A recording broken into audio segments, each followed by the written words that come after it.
to dive into this conversation. We want to take advantage of Ingrid's time. Thank you so much for accepting the invitation for tonight. And to all of you as well who have accepted as well to join this conversation, to be here with us today. Thank you so much. We appreciate it.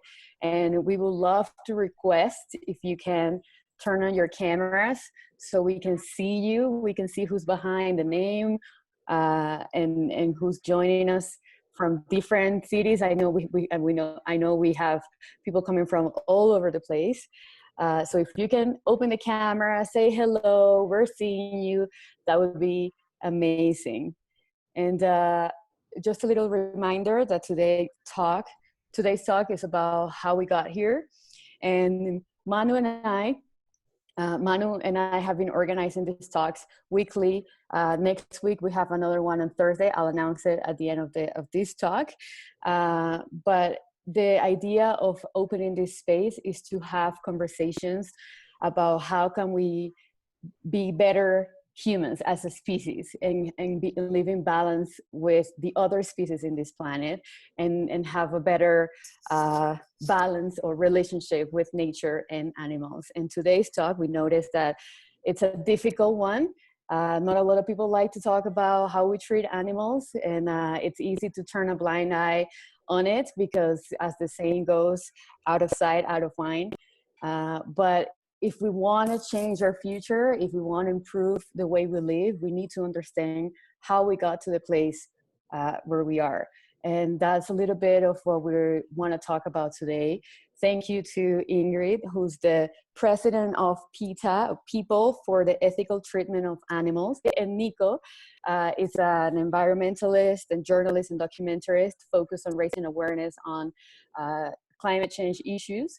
And he has worked around the world with different leaders for this purpose. And he has also won 2 Emmy Awards for this work. So thank you both for taking the time to be with us here today. And instead of doing the meditation, we're going to do a brief or a quick breathing exercise with Manu. So Manu, if you want.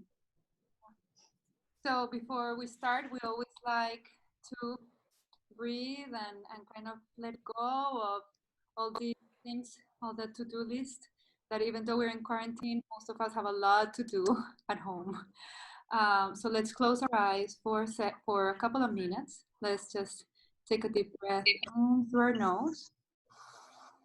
And let's exhale through our mouth. Let's do it again, like inhale really deep. And exhale through the mouth. Really let go anything that is there last time. Inhale and exhale. And with our eyes closed, let's just visualize a beautiful thing. We would love you to start with a bright visualization of our future. So if you just have it in your mind and just experience how it feels, how would that feel in your body, in your mind? How do you feel in a planet that is compassionate, a planet where people take care of each other? Not only we take care of us as people, we also take care of all the beings that share this majestic earth with us. So imagine that. How would that look? How would that feel? Take a last deep breath and just let's open our eyes. And in that space, let's start the conversation. In summarizing, I was just asking Ingrid for the ones who just joined. Ingrid, to me, is one of my heroes. She has done, I think, more than anyone else for animal welfare in the world. And I was asking her, I mean, how there's always in a social movement, the first people that actually see the injustice against women, against gays, against the different races, and against immigrants and the minorities, etc. And there's always the first ones actually that see injustice. And for them, when they speak out, they are always considered extremists or radicals, and they have to actually push back really, really hard. And Ingrid, of course, is starting this movement. I mean, if we at some point were actually, our society was seeing slavery as a normal thing, or the fact that women have less rights than men as a normal thing. Imagine, I mean, now this fight is for animals. We think animals have less rights than we do, and Ingrid started this fight just with a few other people that actually saw the injustice at the beginning. So I was asking Ingrid how difficult it was for her at the beginning to actually put up the fight when no one was asking or considering that we actually were being unjust and unfair with animals, with other beings that are sentient beings that actually suffer and feel pain and everything else. So, well, when we first began, you're right, people thought it was lunatic to consider that other species had feelings like our own. A lot of people thought that animals were objects and their feelings didn't count at all. They were here only for us to use. So when we started, we said, no, animals aren't ours. They don't belong to us. They are other nations, other tribes. And just as you have prejudices in the past and even today against human beings from other countries, other religions, men against women, transgender, which wasn't even an issue then, these are just biases. These are just prejudice born of ignorance.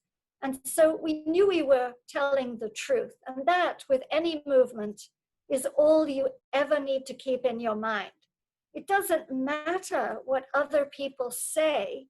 If other people throw stones at you or are rude to you, I mean, throughout history, people who I look up to as heroes, like Sojourner Truth, a young Black woman, many, many years ago, who used to go into meetings of only white men, because that's all there was, meetings of white men, and stand there and say, you know, I am a living being. I have feelings.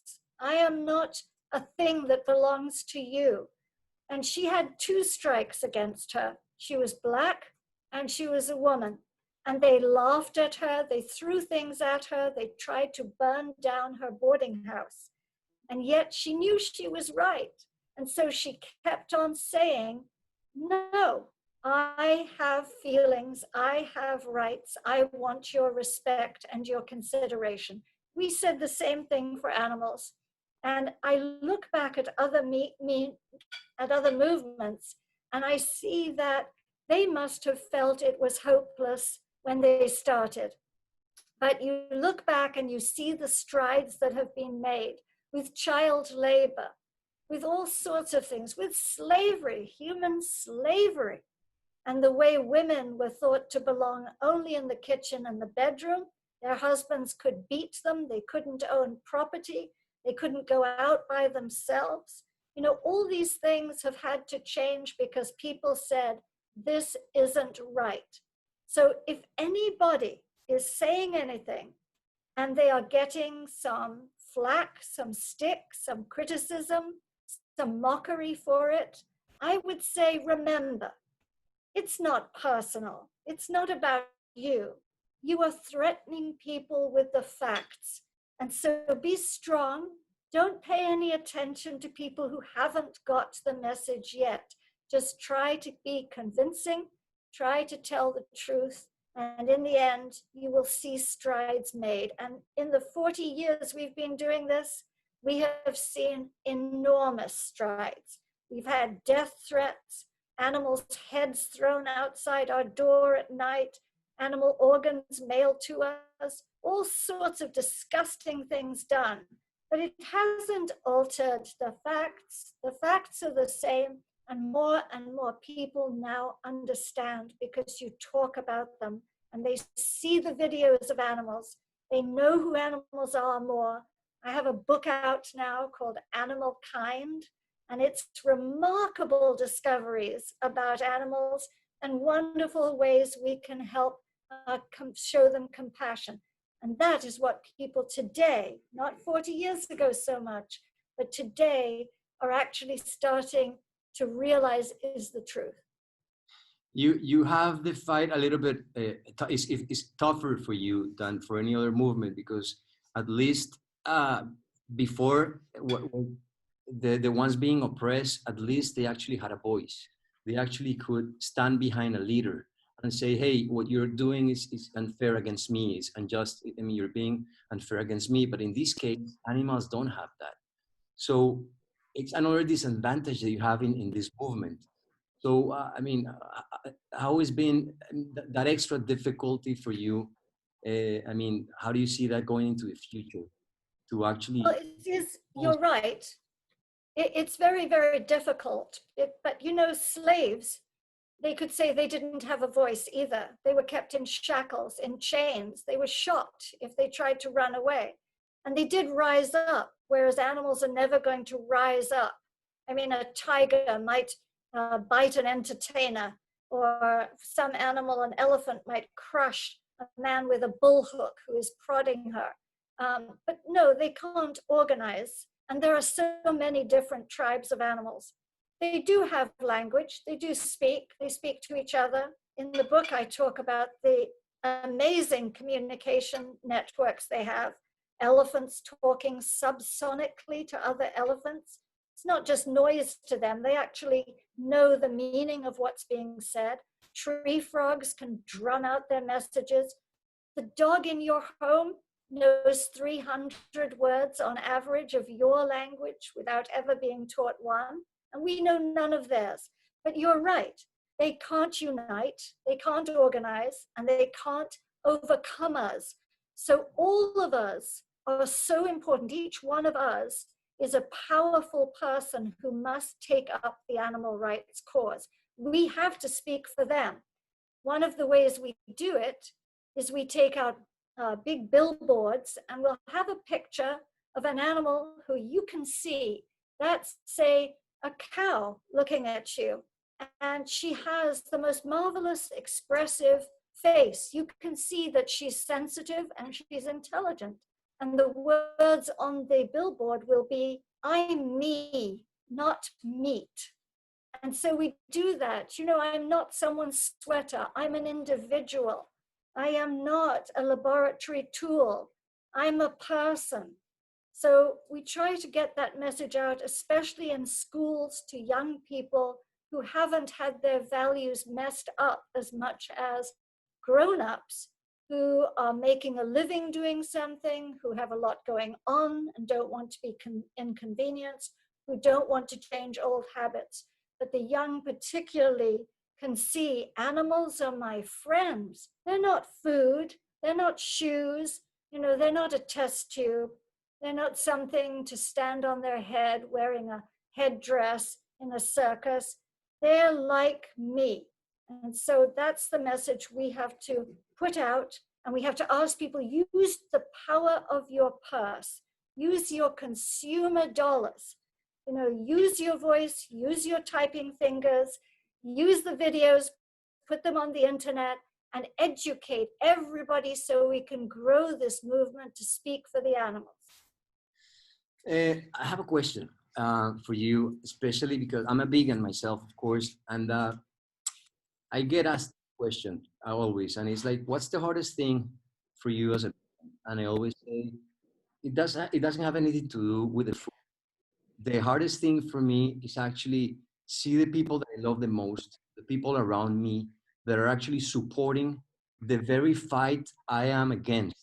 And I've tried many ways to persuade them and to talk about this and the unfair and the injustice and all of that. But the culture is very heavy, and our habits of eating animals and animal flesh is very profound, and it's embedded in our, I don't know, DNA. So it's been really hard. How do you keep hope? I know the movement has gained a lot of strength. I mean, when I became stopped eating animals, there were no vegan restaurants out there, or no vegan food or options, and so there's so much. I mean, so many more options today, and it's so much easier today to become vegan and to respect animals than before. But how do you keep hope that a future where animals will be treated with respect as our fellow beings, and not for us to abuse and to use as we wish. I see it very difficult. How do you keep hope so you can keep the fight? Well, Nicholas, it's easy to look back, as you said, and know that when you began, there wasn't anything to eat. There were no vegan restaurants. You had to be a good cook. And today you go anywhere and you can find wonderful vegan food. And there are taste-alikes for everything, including fancy foods like caviar and camembert cheese and even fake shrimp. So there is no excuse if you are just stuck on a taste. Look at the soy milks, the almond milks, hemp milks, macadamia nut milks, rice milks. There's a world of choices today, so it's easy. But people grow up with a certain habit, and you're right, they don't want to give it up unless you can get through to them in a way they understand. Unfortunately for many people, caring about animals, being against violence, and certainly the slaughter business and the factory farms are sheer violence, is not enough. Being kind to animals should be enough, but it's not. The golden rule, do unto others as you would have them do unto you, is not enough. And it may be that someone in their family gets a heart attack, gets diabetes, gets a cancer of the colon or the breast, gets obese and has problems breathing. Or it may be even COVID, which came from a live animal market, that makes them open their eyes for the first time. They go to their doctor, and their doctor may say, well, you need to get away from animal products. And milk and cheese are certainly the very biggest of those that you should get away from. And then you find there's something else you can eat. I always say to people, please cook for others. Or if you're a bad cook like me, then buy food for them or take them to a restaurant if you can, when this is pandemic lockup is over, where they serve really tasty, good vegan food, and make sure they know which products, share products with them, buy them Beyond Burgers, make them a casserole that doesn't have animal stuff in it, and give them vegan cheeses, whatever you need to do to introduce them to foods they might not otherwise introduce themselves to. But there's everywhere you go. I was just in Germany. Germany used to be very difficult. You go to the supermarket and there's the English word vegan, vegan, vegan on so many products. It's all changing for the earth, for health, because of cruelty, you name it.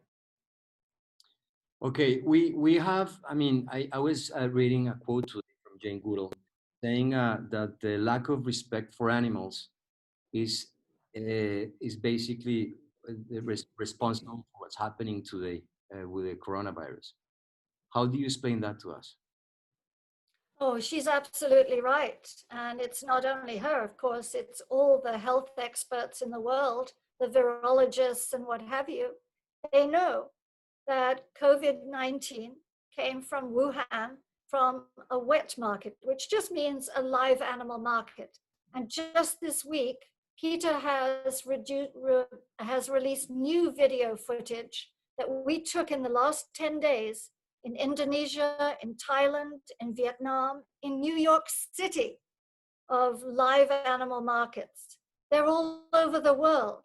And the one reason they're called wet markets is because they sell live animals as well as they butcher animals there. And these places are so filthy. The floors, they could be called wet because the floor is wet, where they've hosed down the blood, the guts, the pus, the waste, all these things mixed together on people's shoes that they then tread to their homes, to their schools, to their offices. They are little pools, breeding areas for viruses, for bacteria. And we know that it's not only COVID-19, we have missed a bullet, dodged a bullet on so many other pandemics that could have erupted from any of them. But we do know that SARS and MERS and avian flu, swine flu, even Ebola virus came from human beings. And cow disease as well. Oh yeah, HIV came from human beings capturing wild animals. And today you can see they put them in cages on top of each other, where the waste from the top goes to the bottom. They're crammed together, so they're highly stressed. And you will have kittens next to baby monkeys, next to fruit bats, next to pangolins, those beautiful shelled animals who are so gentle, next to puppies, next to chickens, next to pigs, all being slaughtered and sold together, not only for meat, which is the number one thing, but also for exotic skins and for traditional medicine. In New York, it's all chickens, and they're used for religious rituals. It's just a mess, and that is where pandemics come from, and it's not a case of when we will have the next pandemic. It's getting worse and worse. It's we will have the next pandemic. We just are waiting for it to happen. This is kind of like a wake up call for everything, right? It's like kind of like the planet telling us, hey, wake up. You have to relate to the planet in a different way, and you have to treat animals in a different way, or there is potentially a more deadly virus right now in the making, right? Oh yeah, they're definitely incubating new viruses. And the other thing, of course, is that viruses mutate. One of the tragedies in this country is they're working on a vaccine for COVID-19. They may never get one. That's a distinct possibility.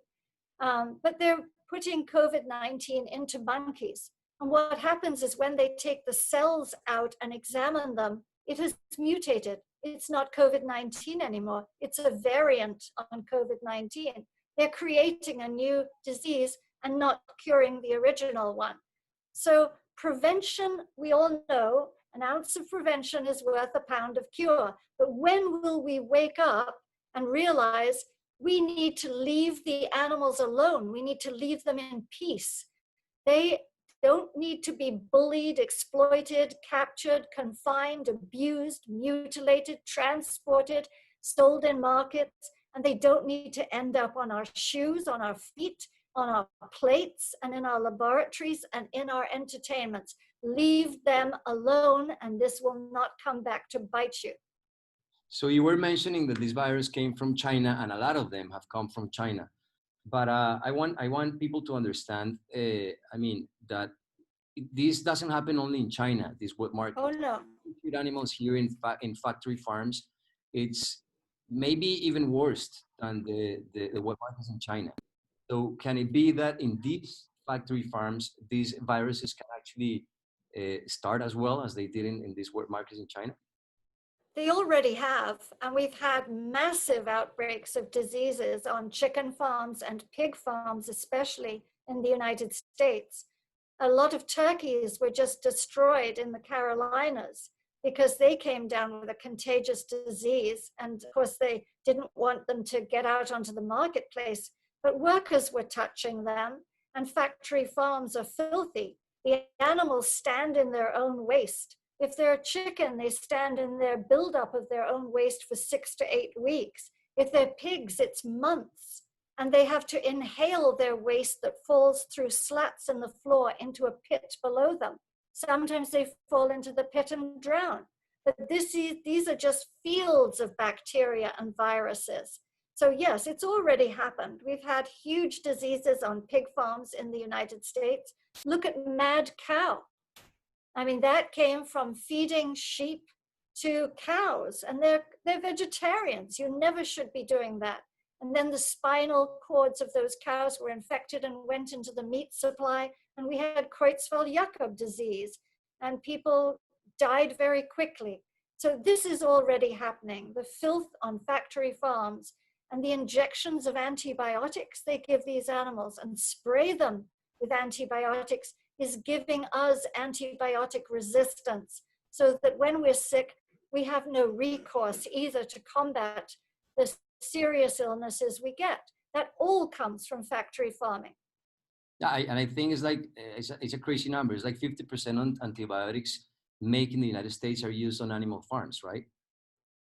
Yes, what happened in World War II when there was a food shortage, is for the first time ever, people started to crowd animals together in sheds. Before that, they had been out roaming on fields in the fresh air.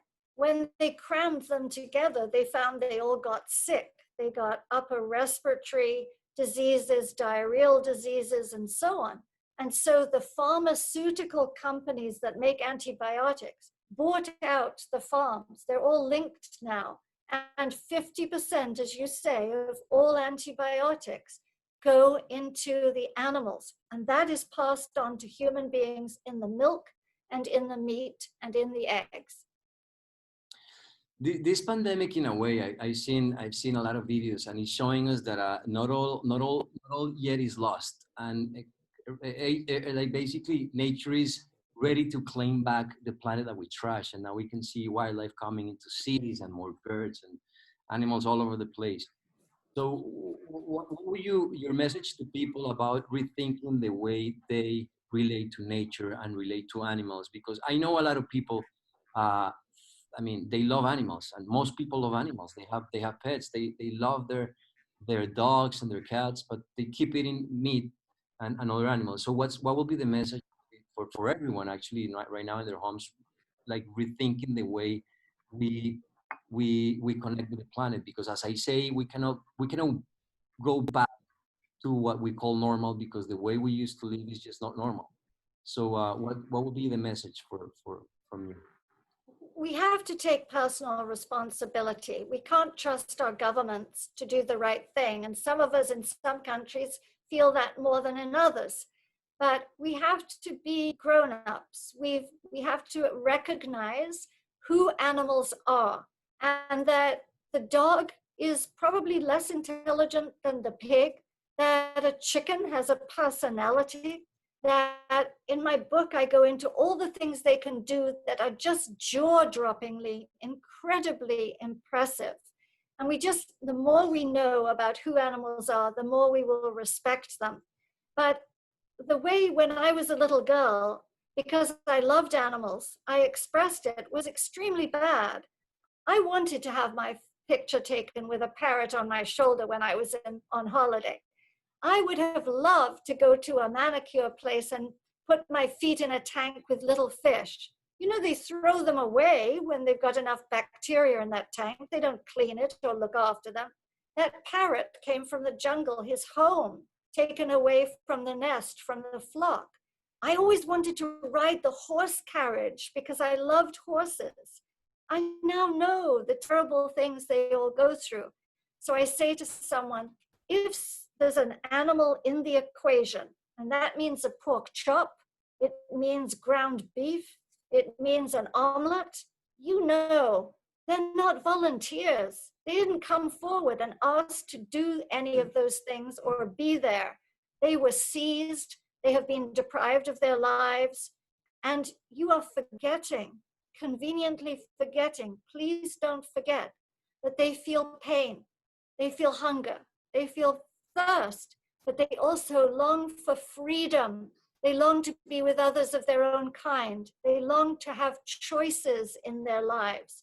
Even if you take your dog for a walk, don't pull him along as if, you know, he's some inconvenience. He's another individual. He needs to smell the bushes. That's his internet. He wants to get the news. And his nose is so strong, unlike ours, that he'll know who went by, when they went by, if they were pregnant, if they were sick. He's reading all that with this amazing sense that he has that we never had or we've lost. So we need to respect them all, give them their time, give them patience, leave them alone, and look out for them. And don't let anyone, including ourselves, ever be cruel to them. I think, beautiful words, thank you. I think compassion is a very powerful word, and empathy. And I think that's the only thing that actually can carry us into a future, actually, that a future that actually it's survival for all of us. So, and I tend to feel empathy for the people that actually are having a hard time becoming vegan and understanding their individual impact on everything, not only the suffering of animals, but also on the planet, because eating animals has a big impact on the planet. We're basically, I mean, driving the sixth mass extinction where we live. So how do we, I mean, tell people, how do we convince them? We're killing actually 60 billion years of land animals without counting fish. Every single year, 70 billion animals. That's just a number that is, I mean, too high to comprehend. We're 7 billion humans, a little bit more than that. And we kill 60 billion animals every year.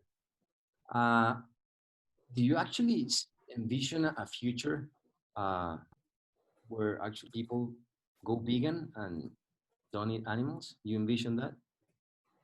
I do, but for several pragmatic reasons. And you mentioned enormous numbers there.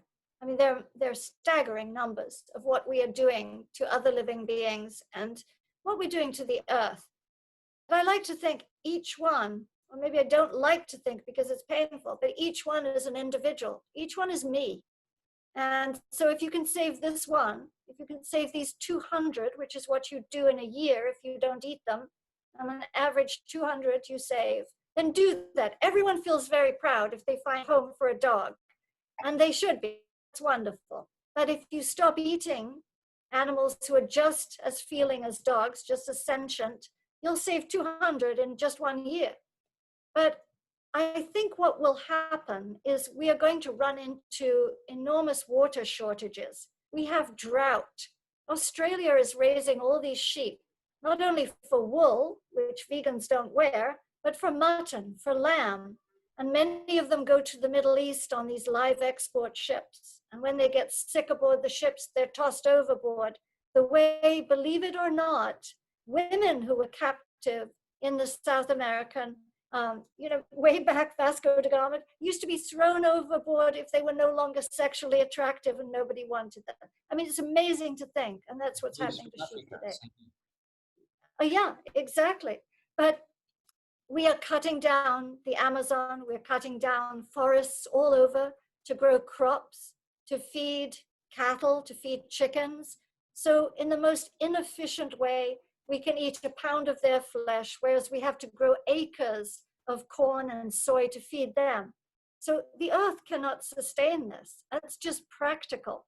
We can't put up with the loss of topsoil, with deforestation, with the pollution of groundwater, with the use of water. It's just not going to be possible. So there are companies springing up now that are making, as you know, in vitro meat. And this is meat from actual animal cells. And it's going to be real meat. So if someone is an absolute holdout and says, no, I don't care what you tell me about the environment or my health or cruelty or anything else, I will always eat meat, they can. In a few years, they will have real meat, but it doesn't come from slaughterhouses or from disgusting transportation and factory farms and deforestation. It'll be clean meat. But there is no reason to wait. I do think we have got every step in the ladder prepared for people to just go up and become vegan. And it's up to us to help them make that transition as quickly as possible. Let's talk about a little bit about health. There's a lot of people that actually tell me, well, okay, I want to do it. I understand everything about animal cruelty. I understand everything about the environment, but I care a lot about my health. And they are afraid that if they become vegan, they'll be unhealthy somehow. So what are your thoughts on that? I would say you have bought the lie of the advertising industry. This is not anything about health. This is about advertising. When I was younger, they used to say, go to work on an egg, have a pint of milk a day. Who said that? It was the people producing the eggs and producing the milk. Who made this myth that you need meat for protein? There's much more protein in beans. You can have pinto beans and black beans and lima beans and chickpeas, and you'll have much more protein not that we are suffering from a lack of protein. If you look around, there are people are unfortunately overweight and obese, and that is our problem. So if you want to be healthy, you can just go to something like the Physicians Committee for Responsible Medicine website, pcrm.org, and there is all the physicians' health advice that you could ever want, and it will tell you. If you want to lower your blood pressure, don't just pop a pill. That'll have side effects that will come back to haunt you. If you have high cholesterol, don't just pop a pill. If you have impotence, don't pop a pill. It means your arteries are clogged, and they're getting clogged with all the fat and cholesterol from meat and dairy and eggs. An egg is like a cholesterol bomb. A glass of milk is just loaded with fat. Even low-fat milk is full of fat. So you need to get away from it all and know that there is no cholesterol in any vegan food, zero. And there is no fiber in any meat or dairy product, zero. So you're eating the wrong thing, which is making you sick, which is giving you heart attacks, cancer, stroke, all these other things, and will make your old age miserable. That is not how you want to die. I'm 70. I don't take any pills, any supplements. I've been vegan for 40 some years, and I think I'm doing okay. Yeah, I always occasionally I fall down and break something, but that's just because I'm a klutz. Yeah, I always ask myself, hey, at what point in life did we decide that to drink another animal's milk was something that was going to be healthy for us? I don't understand that part, but anyway. Well, you know, we have a wonderful video. It's on our website, and we do a taste test of milk, and we have people come up and taste it, and they say, oh, this is nice. This is, you know, really super rich and so on. And in the end, they say, what kind of milk is it? And we say, it's dog milk. And they spit it out. Yeah, and they're so upset. And you say, well, excuse me, why would you drink milk from one animal, a cow, and not from a dog or a rat or a giraffe or a monkey?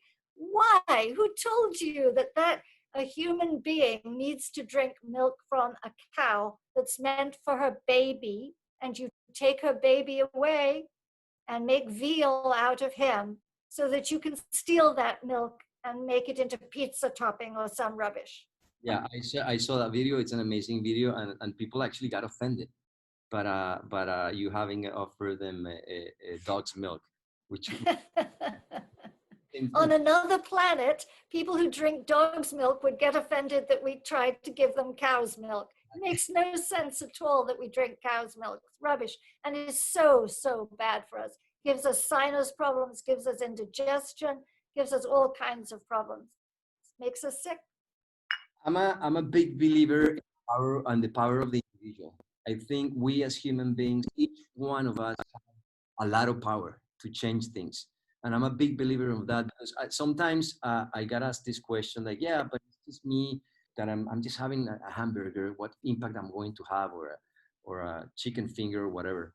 But I'm a big believer in the power of the individual. And I always keep telling them, hey, the amount of power that you as an individual you have today compared to a human being 200 years ago, you'll be a superhero right now just because you have access to fossil fuels. So I really believe in the power of the individual. What's your message on that? I mean, why people believe and think that they have the power to actually change things?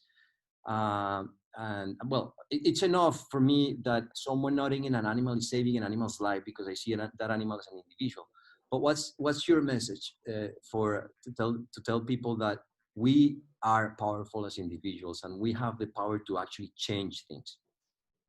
Well, I think you could ask anybody. Name 6 individuals who have changed things. They were only one person, whether it was Martin Luther King, or it was Cesar Chavez, or it was Nelson Mandela, Sojourner Truth. I mean, you have no problem just rattling off people who've changed the world. But people think, oh, well, I'm not like them. You are. And the thing is that if you do your part, if you are responsible, then somebody next to you does their part. Here on the show, each one of us is doing our part. Soon we have an army of the kind, an army of compassionate people. And you want them to become the mainstream. And that's what's happening as you look around and you see vegan clothing, vegan foods, everything, people turning away from the circus, going to virtual reality. The mainstream is changing. You don't want to be stuck as an old survivalist with your old tastes doing that thing. But also when people say, oh, well, you know, it's just one hamburger or one steak, it'll be another one and another one. And if they could see in the slaughterhouse, if they could just see on the truck, if they could look into the eyes of that animal, and there are enough videos where they can, they couldn't live with themselves. And people will say, don't show me, I want my steak.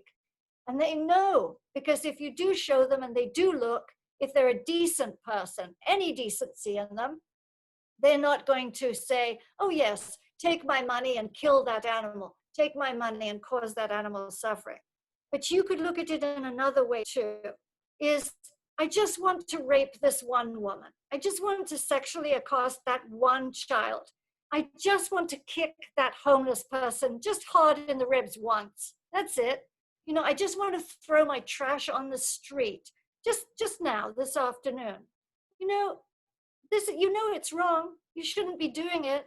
Is that the kind of person you're going to tell your children you are? No. You think of yourself as an upstanding, decent person, an intelligent person, someone who doesn't needlessly perpetuate violence and bullying, don't you? And so if you do, then shake yourself and say, what's wrong with me? I can do without that. I'm going to eat this other thing. And there you go. Okay, let's talk about, because I totally agree with you, just the power of us just making decisions of not doing that. But let's talk about the power of activism, because nowadays I think that, we're too many. And in order to change the way we live and make this world actually a sustainable world, so our children can actually grow and knowing the nature that we had the luck, I guess, to know, even though we already received that degraded world, I think the future will look worse than that if we don't change the way we live. So I think we need a little bit of activism from everyone. So tell us about the power of that, the power of activism, because you guys are experts in that. Activism is so easy. You can incorporate it into almost everything you do. Your conversations, say you're at the supermarket after this lockdown is finished, and you pick up a vegan product. Instead of just putting it in your shopping basket, draw attention to it. Say to the person at the checkout, I just found this. Someone next to you will hear it say, I just tried this. It's fantastic. It's a vegan product. If you're in the elevator, you can admire something that someone has and say, oh, that's a faux fur collar on your coat, isn't it? That's fantastic, because I hate cruelty to animals. Or you can say, what do you think of these shoes? I just got them. They're my first vegan pair of shoes. Do you like them? During even this time, we are asking people, put a sign in your window, apartment, house, that people can see if they're driving by or they're passing by, that says something about against speciesism, against human supremacism, respect for animals.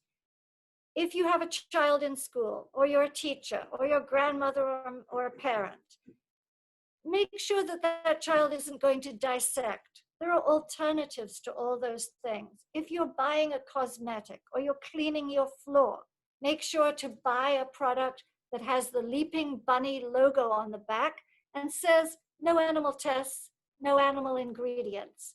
If you're buying a face cream, you don't want a slaughterhouse ingredient like placenta or hydrolyzed animal protein in that, so read the label. And just buy somebody a vegan cookbook. Alicia Silverstone has a marvelous one. They come in every kind of cuisine you could ever imagine, or get one for them from the library. And as I say, cook for them. If you have a baby shower, or anything like that, make sure the gift is maybe a little gift of stock in a company that's vegan, that's growing. And if somebody asks you, what would you like for your birthday? And they're not vegan, I learned this from someone in my office. He didn't have any money. His sister had her birthday. He had to get her something. And he decided, I'm always teasing her about being vegan. For her birthday, I'll go vegan for 2 weeks. And it was the best present he could have given her. She was so happy. So if someone asks you, what do you want for your birthday? Say, I'd like you to go vegan for 2 weeks. Can you do that for me? And then it may stick. They will probably stay with it because they'll feel better inside and out. Yeah, that's a great idea. Actually, I'm gonna start doing that. I was thinking about the presents in my birthday to ask people and Christmas. So and Christmas and Easter and everything. You mentioned a word that I would like for you to explain to everyone: speciesism. Well, we are one species, the human species, and it's like saying one race. What difference does it make? What other species or what other race another individual is? And what is wrong with speciesism? Like what's wrong with racism or sexism or any of the isms, is that you think you are so special that you can look down at others and you can disrespect them. You can overlook their interests. You can treat them badly. You can talk ill of them because they're not exactly like you, however you define yourself. So it's against human supremacism, because we've come to think of ourselves, human beings, as some kind of gods. And then we think of all the other species as just here for us to exploit. They are hamburgers on the hoof. They are handbags that haven't been skinned yet.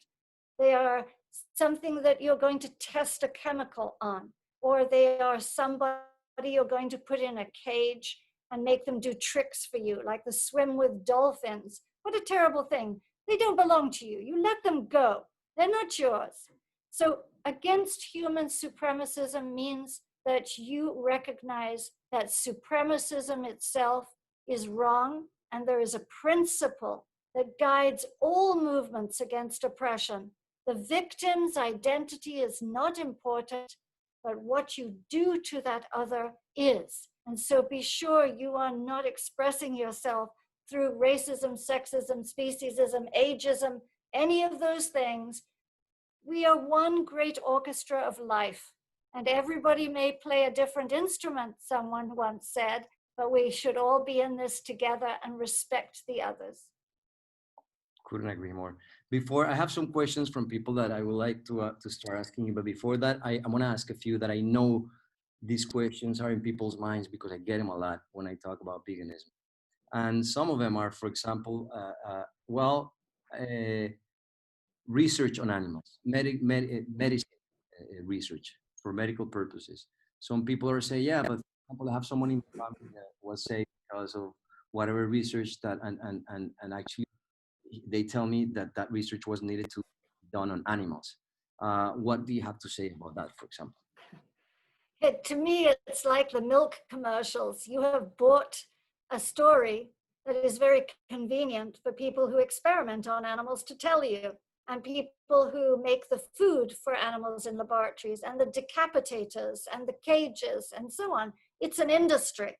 It's a very rich industry, and it doesn't want to change. But luckily, it has to change, because we're not back in Roman times. Today, we have whole DNA, human DNA on the internet. We have human organs on a chip. You know, we have lung on a chip. We have all sorts of wonderful things we can do in vitro, which means in a test tube.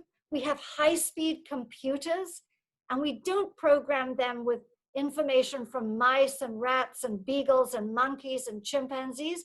We program those high-speed computers with data from human experience. And you can take different drugs and different chemicals and put them all in the computer and see what would happen in a human being, instead of waiting 4 or 5 years going through this animal and that animal and in the end coming out with a drug, which if you watch television or the news, you see that they're saying, did you take this drug? It has all these side effects. We're a law company and we will represent you as you sue the manufacturer. So, you don't need all that stuff. We have wonderful ways now of getting data. We don't need to do the things that are done, like putting electrodes in rats' heads and taking baby monkeys away from their mothers and frightening them with plastic spiders and snakes, which is what they do. One experiment alone, just about 6 miles from where I'm sitting now, at the National Institutes of Health, they have spent 36 million taxpayer dollars in the last decade or so frightening baby monkeys with spiders and snakes. You tell me what that does to help a human being. We don't even have a cure for the common cold yet. So no, there are modern methods and we need to use them. Last question from me before I open this to questions and answers. Another question that I get a lot is that, okay, I have a baby, and people, I mean, mothers with newborns, they want the best for their baby, so they're very afraid of not giving what the doctor recommends, like milk and chicken as soon as they can eat chicken, and of course I keep telling them, and I have a 2-year-old, and he's vegan and he's the healthiest kid you can ever.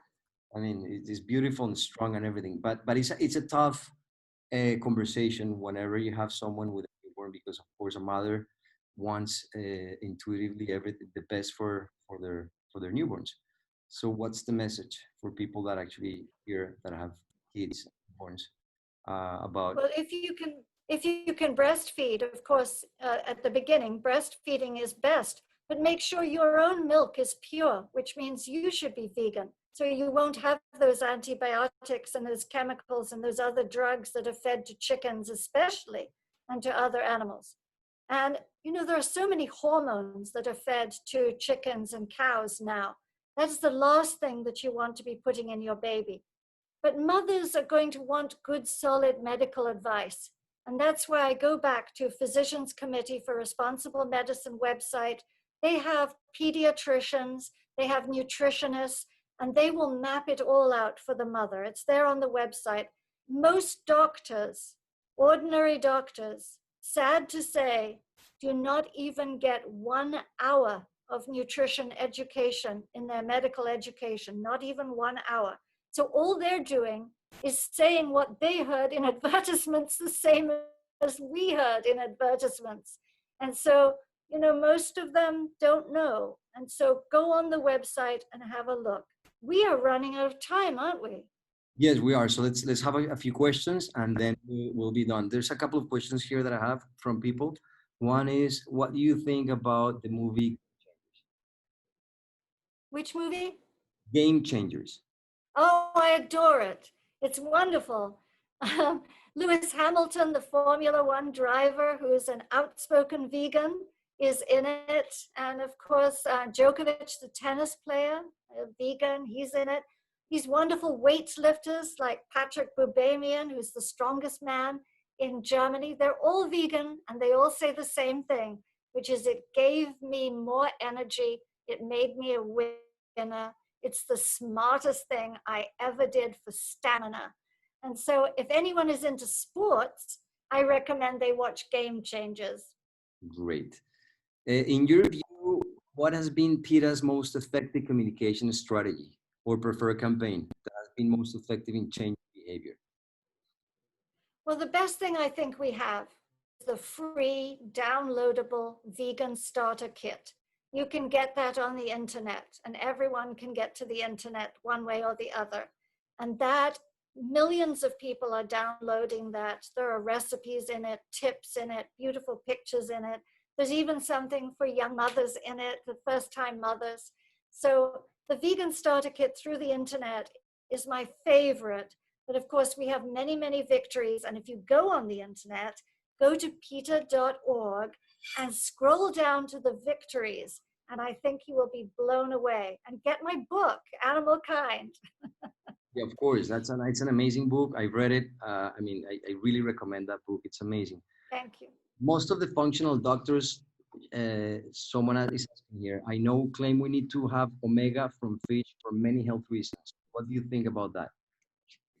Well, I'm not a doctor and I don't concentrate on health, but I do know from doctors that you can get omega-3 and other omega oils from non-fish sources.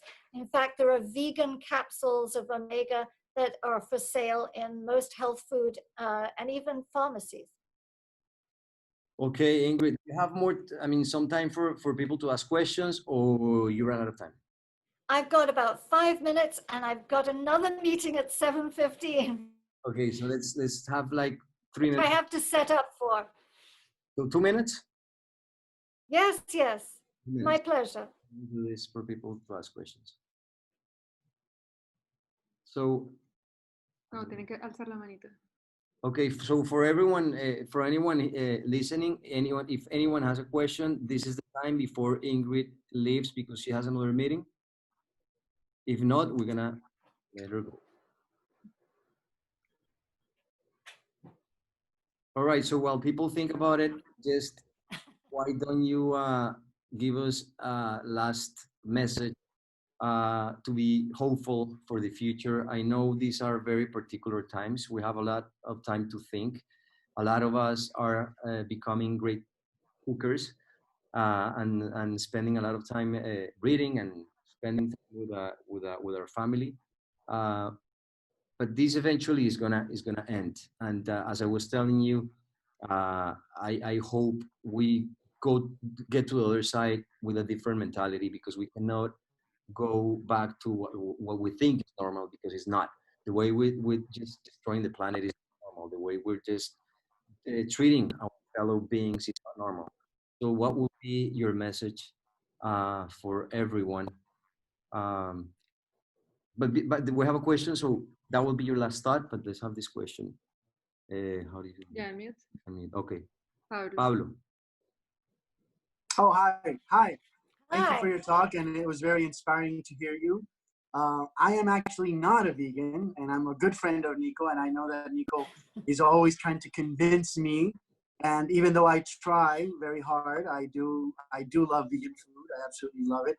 But I've also found, like, how realistic, being realistically, how realistic is it to convince other people? Maybe you can convince us that we're right now in this chat, and 50% probably of the population of this country, but the other 50% who support Trump or are, have another mindset. How can we get to them? And I am trying my best. Thank you. You are a pre-vegan, and one day you will be a vegan, because I know you will do this because of the animals or your health, or you want to lose some weight, or you want to save the earth, or whatever it is. So I'm wishing you all the best. And if there's anything I can do to help you, I will. But I don't give up on people, because I've seen so much change. And I was a very slow learner. Believe it or not, my father and I basically ate our way through the animal kingdom. He was a gourmand, and we ate liver and kidney and ground beef that was raw, like steak tartare, and so on. I loved all those things. I didn't change because I stopped liking them. I just changed because I saw inside a slaughterhouse, and I thought, I cannot ever do that. But it was very gradual for me too. And I wish that somebody had been there then to poke me and say, get on with it. What's holding you back? You're not this weak, do it. But I also have made friends with people who were dyed-in-the-wool meat eaters and who would tease me. And over a period of time, I've seen them change. And one man I know, a staunch Republican, worked for the National Rifle Association, racist, big steak eater, and so on. He raised a vegan boy in the end. And that vegan child is now 22, I think, 23. And I never thought he would change. But if he could change, believe me, anyone, even President Trump, could change. Okay, thank you so much. Last words from you. Please remember, when the pandemic lockdown has stopped, be kind, be slow when you take your dog out, be considerate. Your life shouldn't be rushed through. Savor it. Remember now that animals are creeping out of the woods and they're finding a place. They're even swimming in swimming pools. The monkeys in India are jumping into the closed hotel pools. The elk are coming and on the sandbars in Oregon. You know, the deer are coming out and lying on people's lawns. All over the world, these things are happening. It's a terrible indictment of us that when we have to be locked down for them to live. So please think before you eat, think before you buy something, never exploit animals. Let's curb our greed. Let's really buy less, drive less, fly less. It's not as hard as being locked down. We just need to have some self-discipline and use some personal responsibility and be kind, be kind, be kind. Ingrid, I love you. Thank you very much. This was amazing. Joanna's last word. Thank you so much. Sorry, Nico. I think we can all mute the microphones before Ingrid leaves, and thank Ingrid for the time and this time with us and sharing all of your thoughts, information, and everything. Thank you so much. Thank you. Thank you. Ingrid. Thank you, everybody. Amazing. Thank you. Thank you very much, Ingrid and Nico. Thank you.